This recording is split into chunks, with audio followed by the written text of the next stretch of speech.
Bonjour et bienvenue sur Sagesse chrétienne. Aujourd'hui, nous allons discuter d'une question qui préoccupe presque tout le monde, l'estime de soi. De nos jours, de nombreuses personnes souffrent d'un sentiment d'insuffisance, d'une sensation de ne pas être assez bon.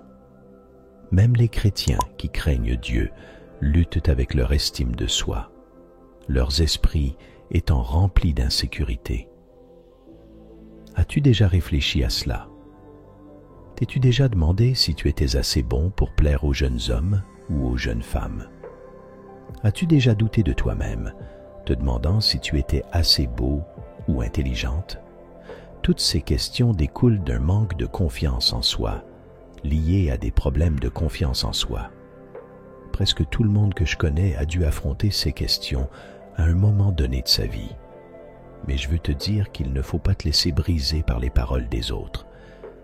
Ne te définis pas en fonction de ce que les autres disent de toi. En réalité, tu devrais te définir en fonction de ce que la parole de Dieu dit de toi. Les attentes et les opinions des autres ne devraient pas influencer celui que Dieu t'a créé pour être. Dieu dit que tu es son enfant, que tu es pardonné, qu'il a un plan pour ta vie, un plan pour te donner de l'espoir et un avenir. Dieu dit que tu es son chef-d'œuvre, que tu es merveilleusement fait. Dieu dit que tu as été racheté, qu'il te trouve beau ou belle. Le Seigneur t'appelle à te distinguer du reste du monde, à être dans le monde mais pas du monde. Tu es appelé à être en tête et non en bas, et c'est ainsi que tu devrais te percevoir. Sache que ta valeur réside en Dieu. Ta valeur n'est pas définie par ce que les autres disent, mais par ce que Dieu dit de toi. Il y aura des moments où tu te sentiras faible et où le diable te rappellera sans cesse tes défauts. Il tentera de semer le doute dans ton esprit en te disant que tu es fragile dans certains domaines, qu'il soulignera tes échecs passés. Mais rappelle-toi que le diable est un menteur. La Bible le décrit comme le père du mensonge et l'accusateur des croyants. Tu dois te rappeler constamment que Dieu dit que tu as été merveilleusement façonné, que tu as été intentionnellement créé sans erreur par un Dieu parfait. Alors, je t'encourage à être humble tout en ayant confiance en Dieu, à être rempli d'humilité tout en restant audacieux et sûr de toi. Tu peux ne pas être une célébrité ou gagner beaucoup d'argent, mais sois reconnaissant parce que Dieu t'a équipé de tout ce dont tu as besoin. Tu peux être célibataire et te demander pourquoi tu n'es pas marié, mais sache qu'en Jésus, tu es toujours aimé, complet et entier. Donc, quand des pensées d'insuffisance t'assaillent, encourage-toi avec les paroles de Dieu. Remercie Dieu pour ce qu'il te donne. Tu peux ne pas gagner beaucoup d'argent, mais remercie Dieu d'être ton pourvoyeur. Tu peux ne pas être célèbre, mais remercie Dieu de te reconnaître par ton nom. Il sait qui tu es, et c'est ce qui compte le plus. Tu as pu faire des erreurs par le passé, mais remercie le Seigneur de t'avoir redressé et enseigné à travers tes échecs. Tu peux avoir des faiblesses dans certains domaines, des difficultés à certains moments, mais remercie le Seigneur de te donner la force à travers Christ. Apprends à louer Dieu, que ce soit dans les moments de faiblesse ou de force. N'oublie pas de louer le Seigneur. Il peut être tentant de croire que Dieu ne peut pas te pardonner. Peut-être que tu te sens indigne à cause de tes erreurs passées. Peut-être que ton histoire, ton passé et ton éducation te font penser que tu es trop abîmé pour être utilisé par Dieu. Mais rappelle-toi que Dieu n'utilise pas seulement les personnes parfaites, sinon personne ne serait qualifié. Nous sommes tous des pécheurs brisés qui avons désespérément besoin d'être sauvés par Dieu. Et la bonne nouvelle, c'est que Dieu peut et va tout transformer dans ta vie. Il peut changer un cœur froid et dur en un cœur rempli d'amour et de compassion. Il peut transformer quelqu'un de colérique et haineux en une personne humble qui pardonne. Maintenant, prenons un instant pour mettre en lumière 3 personnages bibliques que Dieu a utilisés.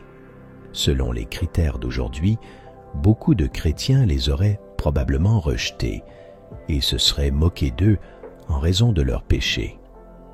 Mais voici ce que je veux te faire comprendre. Dieu utilise ce que nous considérons comme abîmés. Dieu utilise ceux que nous percevons comme faibles, car en lui, ce qui est brisé devient entier, et ce qui est faible devient fort.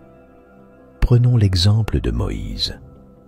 Dieu est intervenu puissamment dans la vie de Moïse, alors que tous les autres bébés de son âge étaient tués sur ordre du Pharaon. Dieu a épargné sa vie. Moïse a été placé dans un petit bateau sur la rivière et a été sauvé par la fille du Pharaon. On pourrait penser qu'une personne sauvée de manière si miraculeuse vivrait sa vie entièrement pour Dieu. Cependant, Moïse a commis le pire péché qu'un être humain puisse commettre. Il a tué un homme. Même s'il n'a pas grandi en esclavage, car il vivait avec la fille du Pharaon, il a assisté, en tant qu'adulte, à une scène où un Égyptien frappait un Israélite. Cela l'a mis en colère. Il a attaqué l'Égyptien et l'a tué. Au lieu de reconnaître sa faute, il a caché le corps et s'est enfui. Non seulement Moïse était devenu meurtrier, mais il avait aussi agi en lâche. De nombreuses années plus tard, Dieu a demandé à Moïse d'aller parler au Pharaon pour obtenir la libération du peuple d'Israël de l'esclavage. Malgré son hésitation et malgré son passé, Dieu a quand même utilisé Moïse pour accomplir des miracles puissants et pour guider les Israélites hors d'Égypte. Ensuite, il y a David. David est considéré comme un homme selon le cœur de Dieu, mais à un moment donné, il a commis un meurtre et un adultère. En tant que roi, il avait la responsabilité de diriger ses hommes à la guerre, comme le faisaient tous les chefs de guerre de l'époque. Cependant, alors qu'Israël était en guerre, David est resté à la maison. Après s'être réveillé d'une sieste en milieu de journée, il a aperçu une femme se baignant. Cette femme s'appelait Bathsheba, et elle était mariée à un homme nommé Uri. Uri était en guerre, mais David a choisi de coucher avec Bathsheba, et elle est tombée enceinte. Au lieu de reconnaître son péché, David a tenté de le dissimuler en ramenant Uri de la guerre pour qu'il couche avec Bathsheba. Cependant, Uri était un homme honorable et a refusé de coucher avec sa femme alors que le reste d'Israël était en guerre. Incapable de convaincre Uri, David a ordonné la mort de celui-ci en rédigeant un ordre de mise à mort que Uri ne devait pas lire. Uri a remis le message à son commandant, ce qui l'a conduit à être envoyé en première ligne et à être tué. Enfin, il y a Paul, connu sous le nom de Saül de Tarse avant de devenir apôtre. Saül allait de porte en porte pour persécuter les chrétiens. Certains pensent même qu'il les a tués, comme cela est décrit dans le livre des Actes. La première personne à mourir pour avoir suivi Jésus était un homme nommé Étienne, qui avait prononcé un discours sur Jésus et avait appelé tout le monde à se repentir et à faire confiance en Jésus. À la fin de son discours, Étienne a été lapidé à mort. Dans Acte 8, verset 1, il est écrit que Saül approuvait ce meurtre. Au minimum, Saül a approuvé l'exécution, et au maximum, il l'a orchestrée. Saül a tué des disciples de Jésus. Selon nos normes humaines, nous aurions rejeté ces individus. Nous aurions pensé qu'ils étaient allés trop loin en commettant de tels péchés. Si l'un d'entre eux était venu frapper à la porte de notre Église et avait demandé de l'aide, nous l'aurions probablement rejeté rapidement. Nous aurions peut-être même demandé qu'il soit arrêté et emprisonné pour le reste de sa vie. Cependant, Dieu a réussi à transformer complètement leur vie. Dieu a tout de même réussi à les utiliser pour accomplir des choses extraordinaires. Moïse a conduit le peuple d'Israël hors de l'esclavage et vers la terre promise. David est considéré comme le plus grand roi qu'Israël ait jamais eu et comme un homme selon le cœur de Dieu. Paul a écrit plus de la moitié du Nouveau Testament et est l'un des plus grands apôtres et prédicateurs de l'Église. Dieu a touché leur cœur et les a convaincus, et ils ont répondu à l'appel du Seigneur en se repentant. As-tu l'impression que Dieu ne peut pas te pardonner? As-tu l'impression d'être trop éloigné de Dieu? Ce n'est pas vrai. C'est un mensonge que Satan essaie de te faire croire. Si Dieu a pu pardonner à David pour son adultère et son meurtre, à Moïse pour son meurtre et à Paul pour ses crimes contre les chrétiens, il peut certainement te pardonner. La honte que tu ressens ne vient pas de Dieu.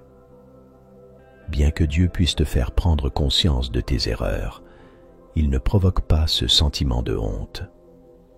Dieu offre des deuxième, troisième et quatrième chances. Jésus a été questionné sur le nombre de fois que nous devrions pardonner à quelqu'un. Il a répondu dans Matthieu 18 en disant « Alors Pierre s'approcha de lui et dit « Seigneur, combien de fois mon frère péchera-t-il contre moi et je lui pardonnerai? Jusqu'à 7 fois. » Jésus lui dit « Je ne te dis pas jusqu'à 7 fois, mais jusqu'à 70 fois, 7 fois. » Jésus ne nous dit pas de pardonner quelqu'un seulement 77 fois. 70 est un nombre symbolique qui signifie autant de fois que nécessaire. Donc, si nous sommes appelés à pardonner autant de fois, notre bon Père céleste nous pardonnera. Nous devons simplement avoir confiance dans le sacrifice de Jésus et nous tourner vers lui avec foi et repentance. Tu n'es pas trop mauvais pour que Dieu puisse te transformer et t'utiliser. Dieu peut et veut utiliser quiconque pour changer le monde et établir son royaume sur terre. Je t'appelle maintenant à te repentir, à changer de direction et à te tourner vers Dieu. Tout comme tu le fais actuellement, il utilisera même quelqu'un comme toi, un pécheur brisé, d'une manière que tu ne pourrais pas imaginer. À quoi ressemble le comportement d'un chrétien aujourd'hui et comment devrait-il être? Je te pose ces questions parce que de nos jours, beaucoup prétendent être chrétiens mais vivent d'une manière qui ne correspond pas à celle de Jésus-Christ.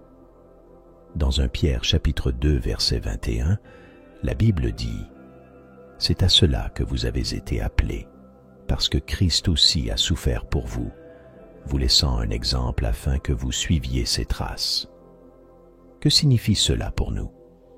Christ a souffert et nous a laissé un modèle à suivre. Voyons ce que cela implique pour les hommes et les femmes qui se disent chrétiens. Une version élargie de la traduction de Luc, chapitre 9, verset 23 dit « Jésus disait à tous, « Si quelqu'un veut me suivre, il doit renoncer à lui-même, porter sa croix chaque jour et me suivre. » Porter sa croix chaque jour signifie vivre chaque jour en lien avec Dieu, consacrer du temps à entretenir une relation avec le Seigneur. Comment cela se traduit-il concrètement? Cela se manifeste à travers la prière. Jésus priait fréquemment.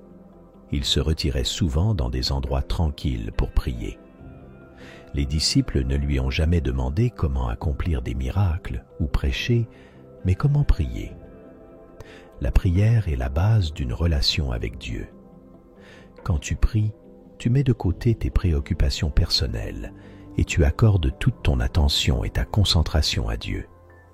La prière t'humilie et reconnaît que tu ne sais pas tout, que tu es déjà équipé de tout ce dont tu as besoin pour la surmonter. Tu possèdes plus que suffisamment de ressources. Alors commence à affirmer que tu es plus fort que les défis, que tu es plus que vainqueur, même si tes yeux physiques ne le voient pas encore. Ouvre les yeux de ton cœur spirituel et proclame la parole de Dieu, qui dit que par le sang de l'agneau et la parole de leur témoignage, ils ont triomphé. Il y a une puissance dans le sang de Jésus et dans ses plans pour toi, pour te faire prospérer. Ces plans sont positifs. Ils te donnent un avenir prometteur, car tu es précieux aux yeux de Dieu. Apprends à reconnaître ta valeur à travers la parole de Dieu. Dieu veut te dire que tu es important et que tu peux surmonter les obstacles si tu t'accroches à lui et à ses promesses. Les difficultés que tu affrontes pourraient être une manière pour Dieu de te dire « J'ai un but précis pour toi dans cette situation et pour cette période. » Avant de chercher des solutions ailleurs, rappelle-toi que tu as en Jésus quelqu'un qui peut déplacer des montagnes, un Dieu qui réalise des miracles et qui ouvre des voies là où il n'y en a pas. Rien n'est impossible avec Dieu. Dans Deutéronome 31, verset 8, il est écrit « L'Éternel marchera devant toi. Il sera avec toi. Il ne te laissera pas. Il ne t'abandonnera pas. N'aie pas peur. N'aie pas peur. » Voilà ce que Dieu te dit. Il ne te laissera pas. Il sera à tes côtés. Il mènera à bien l'œuvre qu'il t'a appelé à accomplir. Tout ce que Dieu a prévu pour toi est contenu dans cette simple affirmation. Je ne te laisserai jamais. Tout. Ce dont tu as besoin de la part de Dieu, il te le fournira, car il ne te laissera jamais. Si tu te sens limité, c'est en réalité une bonne chose, car cela te poussera à dépendre davantage de Dieu. Dieu ne commence jamais quelque chose sans le mener à terme.